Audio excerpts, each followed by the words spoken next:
Morning everyone, let's continue our first chapter of geography, that is the planet Earth and the solar system.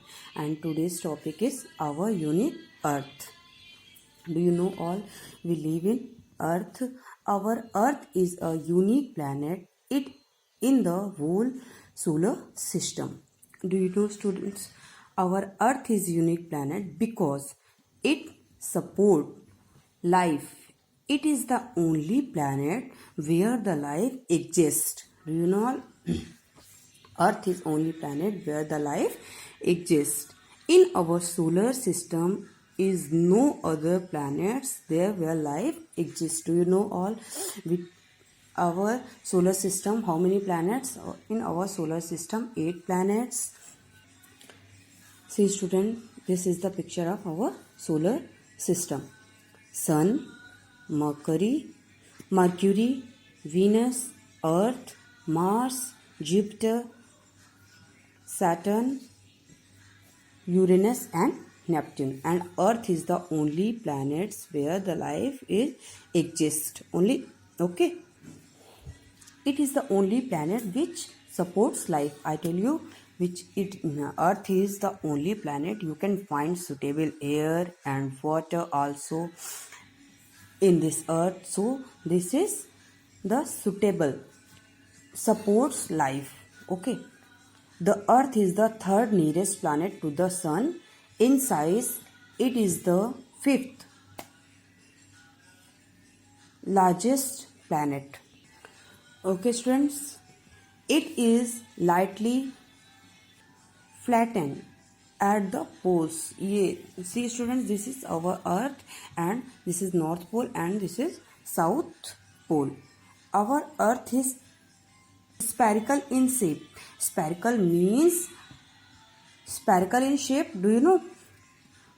Spherical means lightly flat. Lightly flat means something हल्की सी ये flat है, not whole circle, पूरी circle नहीं है, ये थोड़ी थोड़ी सी North pole and south pole पे फ्लैट है. Okay students, do you understand? हमारी अर्थ कैसी है? हमारी अर्थ एक यूनिक प्लैनेट है क्योंकि यहाँ पे हम लाइफ सपोर्ट करते हैं, यहाँ पे हम जीवित रह सकते हैं, यहाँ पे सुटेबल एयर है, वाटर है, जो हमारे लिए बहुत ज़रूरी है, जो सबके लिए बहुत इम्पोर्टेंट है. और पृथ्वी कैसी है? स्फेरिकल है और ये north pole and south pole पे थोड़ी थोड़ी सी फ्लैट है. Okay, that is why the shape is described as a geoid, which means an earth like shape. Okay student, our earth का shape कैसा है? Spherical. Okay, next, no one really is sure about how the earth was created. ये किसी को भी नहीं पता है कि हमारी अर्थ कैसे बनी, but scientist say that billions of years ago there were clouds of hot gases and dust which created the sun. Do you know all students? When nebula blast, then the hydrogen and helium gases are spread all over the universe and some of gravity, कुछ gravity के कारण अलग अलग शेपों में, जैसे कि सन, planets और भी अलग अलग प्लैनेट्स बने थे, उस वक्त ही हमारी अर्थ भी फॉर्म हुई थी. Okay, these clouds began to bunch together and gradually form the earth and other planets. Okay, उसी समय मैंने बताया ना, उसी समय हमारे अदर प्लैनेट्स और अर्थ सारे फॉर्म्ड हुए थे. Why is the earth a unique planet? अब ये क्वेश्चन है, हमारी अर्थ यूनिक प्लैनेट क्यों है? There are many reasons for this. The earth is neither too far away nor too close to the sun. Do you know all? Earth is ना ही ज़्यादा सन के पास है और ना ही बहुत ज़्यादा उससे दूर है. The heat which he received from the sun is optimum for life to flourish here.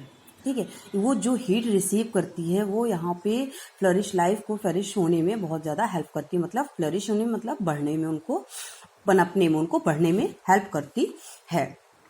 हमारी पृथ्वी में, डू यू नो ऑल, बहुत सारी लेयर्स हैं जो सन की हार्मफुल रेज को डायरेक्ट पृथ्वी में आने से रोकती है. आप लोग सब जानते हैं ना ये बात. मैंने आपको पहले भी आपको एक्सप्लेन कर चुकी हूँ. Next, the earth has the elixir of life, water. About 2/3 of the earth is covered by water. Therefore, the earth is also known as the blue planets. Do you know all?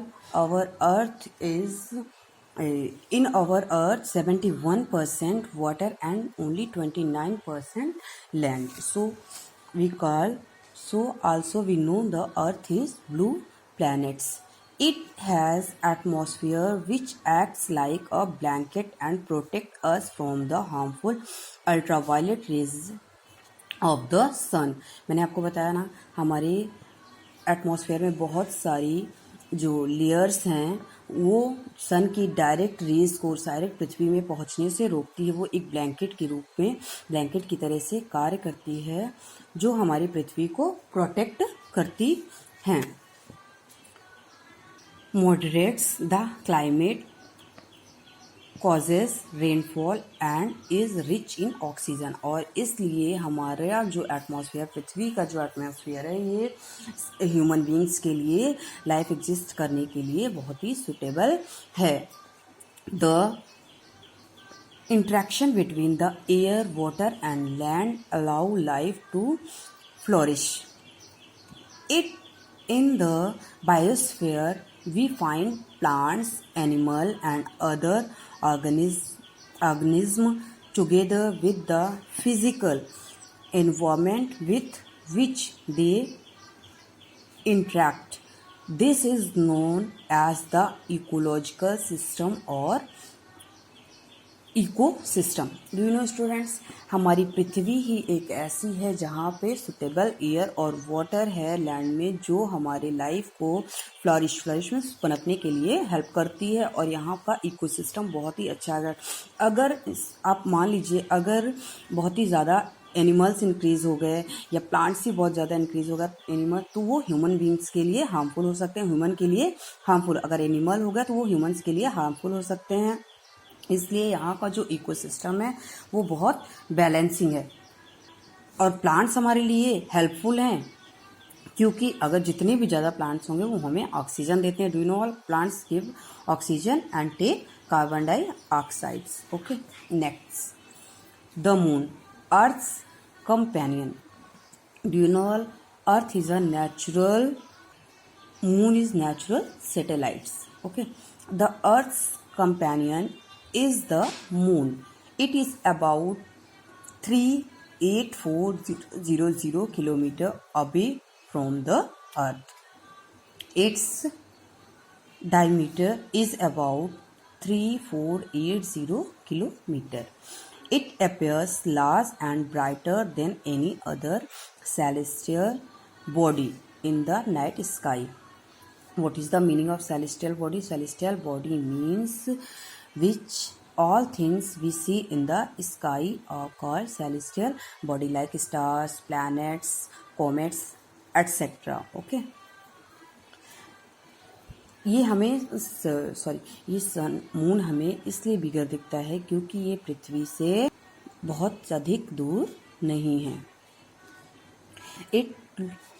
The moon shines because it reflect sunlight.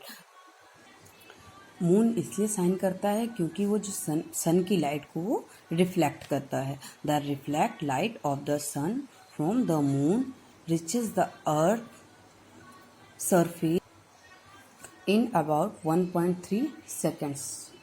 The reflected light of the sun from the moon reaches the earth's surface in about 1.3 second. Okay students, you know sun की moon की reflect को अर्थ में पहुंचने में कितना time लगता है? 1.3 seconds.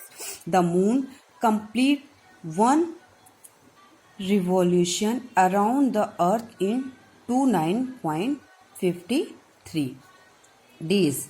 It takes the same time to complete one rotation on its axis. जो मून है वो अपना एक राउंड पूरा करने में कितना टाइम लेता है? पृथ्वी का 29 दिन and 53 days. Okay, It takes the same time to complete one rotation on its axis.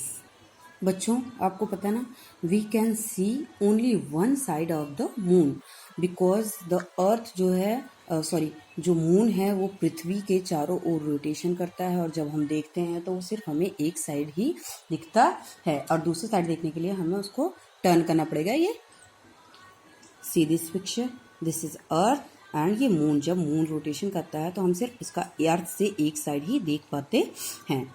Now phases of the moon.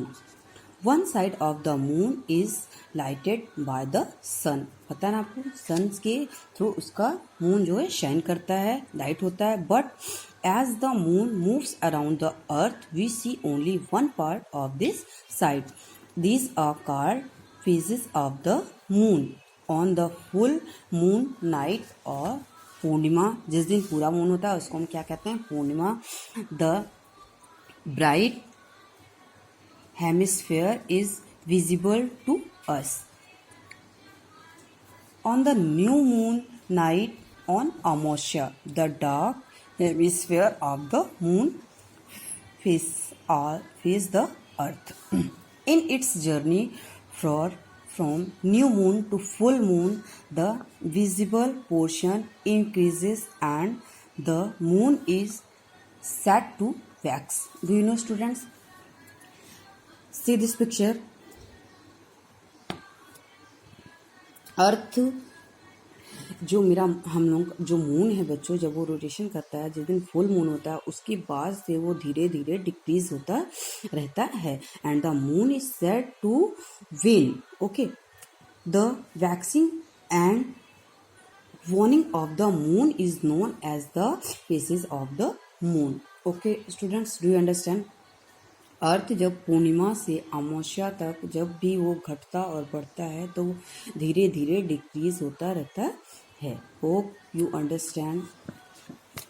And next, did you know Neil Armstrong was the first man to land on the moon on July 20, 1969.